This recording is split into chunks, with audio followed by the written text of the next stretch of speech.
Hi everybody. As promised, here is part 3 of our editing video. And if you watched the first 2 parts, which hopefully you did, if you didn't, please go back to the first 2 parts first. What we covered in those pieces was the parts of the essay that really form the bulk of your work. Those are a lot of times the hardest things to start with. But they're also the things that really make sure that your essay makes sense. When you're working with things like organization and content and purpose, you're making sure that you have the core material necessary for your essay. And so that's why we spent a lot of time on those pieces. Once you've dealt with those things, you move on to the pieces that refine your essay and that make sure that not only does it make sense, not only does it do the work, but it's also interesting and captivating. So some of these later categories, these may be what a lot of you will be working on in your editing. In addition to, some of you might be working a little on the content, like developing some of your detail, but a lot of refining the essay comes in these later categories. So they may seem initially like they're less important, but they really have an effect on the overall way that the reader understands your essay. So as you become a more advanced writer, you're going to get a better sense of some of these later categories on the rubric. And the first one of those is feel. And this one sounds a little funny, right? What's the feel of an essay? And the feel is, let's see if I've got a better definition. The feel essentially controls whether the essay is interesting. So does it look like something a reader would want to pay attention to? The best example that I can give you of this is you've all read stuff in textbooks before, right? Textbooks do not have an especially interesting feel, right? They feel very distant and academic. It doesn't feel like somebody's talking to you.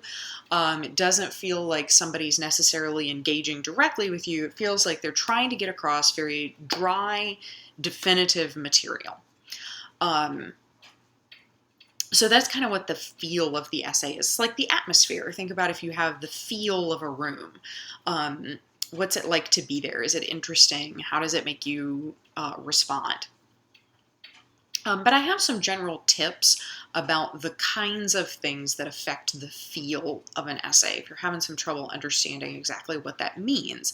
One of those tips is to avoid cliches. So a cliche, if you've not heard this term, is a phrase that people use all the time. The best example of this that I can come up with is don't judge a book by its cover. This is one of the most absolutely boring things that you can say in an essay. And the reason is everybody already says it. Somebody a billion years ago, not really a billion years ago, probably Shakespeare, let's guess, but somebody a very long time ago used that phrase and people decided, oh, this is very apt. It really makes me understand something that I didn't understand before, and so they started to use it. And then too many people used it. And once too many people used it, it kind of lost its meaning. So if you'll notice, when you hear a phrase that's new and different, you pay attention to it. If you hear something that people say all the time, do you really pay attention to it? Or do you just say, oh, whatever, people say that all the time? Okay, so think about how you react when somebody uses a phrase like that. So if you're writing an essay and the point that you're trying to make is don't judge a book by its cover, right? Think about finding out more about people before you pass judgment on them. Find a new way to say it. Say it in a way that is unique to you or unique to the topic that you're writing about. So avoid cliches. Also avoid what I call water is wet statements.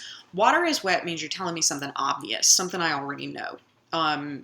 People are going to be bored to tears if you tell them that water is wet. People are going to be super bored if you tell them that, I don't know, weights are heavy, right?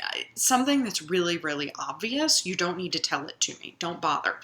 Tell me things that are interesting and new that I don't already know about. And I don't mean me specifically, I mean a general reader. Any reader that you talk to is going to know that water is wet. Right, so occasionally in my notes to you, I'm going to say this is a water is wet statement, and what I mean by that is it's obvious. You didn't really need to spend time saying it. Providing detail, which we discussed further in content. is another thing that contributes to the feel of an essay. If you have good details, then the essay has a good atmosphere, it has a good feel.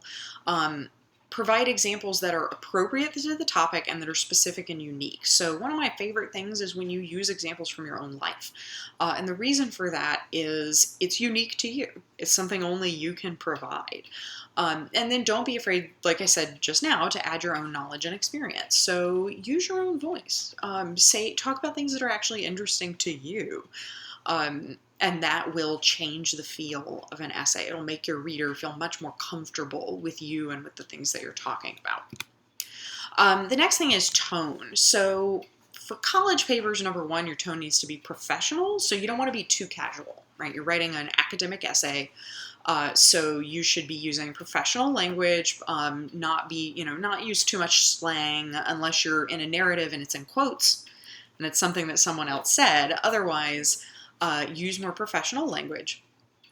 But generally, aside from that, tone indicates how you as the writer feel about the topic. So the tone might be, you could say the feel is the way the reader responds. So feel is about how you make the reader feel when they're reading the essay, whereas tone is about how you feel. It indicates to me as the reader what you think about the topic. So it might be very detached, like we talked about. Textbooks tend to be very detached and academic. It might be passionate. You can tell when somebody speaks passionately about something because they use really excited verbiage. Might be suspenseful, like if you're building tension in a story because you want to surprise the reader with what happens. Might be humorous. Where you kind of want people to laugh about the thing that you're talking about. Might be frustrated, like in our essays where we were talking about changes we would like to see made to the university. Maybe you were frustrated about the parking, and when you wrote about the parking, you had a frustrated tone. And think about when somebody talks to you, right? Their tone is the thing that tells you about how they feel about what you're telling you. So writing has the same thing. But the key is that in writing, your punctuation and your word choice control the tone. Because you don't have your voice, right? I can't yell at you in writing. Some people will type in all caps. Please don't do that. Don't do that in a professional essay. It's not cool. You don't want to yell at your reader. You can't take a grandma tone to really make sure and to wag your finger in somebody's face to make sure that they're listening to you. You can't do that, right? So you're going to have to use word choice to help you, and punctuation to help you convey your tone. So I have some examples here. In my first example, I just say, the president spoke on the White House lawn today. Okay. That tone is kind of like the tone of a newspaper article. It's very factual. All I'm doing is getting across the general idea of what happened. There's a president. He gave a speech. He was on the lawn of the White House. All right. So you can't tell from that really how I feel about him. It's very detached. But try this. The president gave a rousing speech with the years of history embodied by the White House behind him.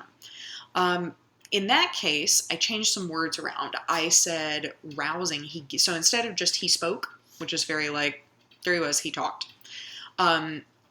gave a rousing speech. Rousing means like he got everybody excited. So that's has a positive connotation. Years of history embodied by the White House. It sounds like I'm giving the president the support of all of this history of this historic building that's standing behind him as he speaks. So in the tone of this one, the person who's writing is passionate about, conveying their support or the positive qualities of what happened. Now try this third one. The president angered crowds as he fumbled over his words, ashamed to the historic building standing behind him. So now it's a contrast, right? The person in sentence 2 and the person in sentence 3 feel totally differently about what they saw. He made the crowds angry. So instead of seeing the crowds as roused, which means like excited and energized by what he said, this person sees the crowds as angry. Instead of qualifying this as a speech, this person says he just fumbled over his words. And instead of saying that the the White House kind of supported him and stood up behind him, it says he was a shame to the historic building that was standing behind him. So this person clearly doesn't like the president or doesn't like what he said, right? And you see a lot of this. I use this example because you'll see a lot of this in political writing. It's one of the places where you see this the most often. Two people can watch the same event, see it a totally different way, and then your newspaper is going to tell it to you the first way. But people on the internet are going to tell it to you the second and third ways, because they're going to show you how they felt about something. And lately, you'll see a lot of things a lot more like that last one, right? But occasionally, you'll see somebody who still feels the middle way. So that is an example of tone. And then sentence structure means I pulled the lines from the rubric because I think that describes it the best. Do you phrase your thing well? Do you vary your sentence length? So this is a weird thing that you may not have thought about, but think about how it would sound if somebody wrote something for you and it only had 3-word sentences, right? The cat ran. She sat there. She ate food. She slept. It sounds like a child wrote it, right? If you just have like these short staccato sentences. But at the same time, if you use too many extremely long sentences, the reader's going to stop paying attention. So a way that you can get your reader to pay attention is to vary the length of your sentences. And I know that that sounds crazy. And as you become a better writer or a more experienced writer, that's going to come naturally to you. But in the meantime, it's something to look at. Am I using sentences of varying length? And do the sentences flow smoothly from one to another? So for each sentence, I, as a reader, should be able to tell how you got from sentence number 1 to sentence number 2.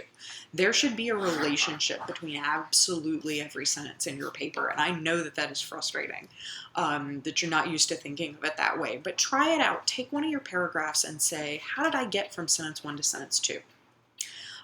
Sometimes you'll get a note back from me where I say, this feels less like a paragraph and more like a list of sentences.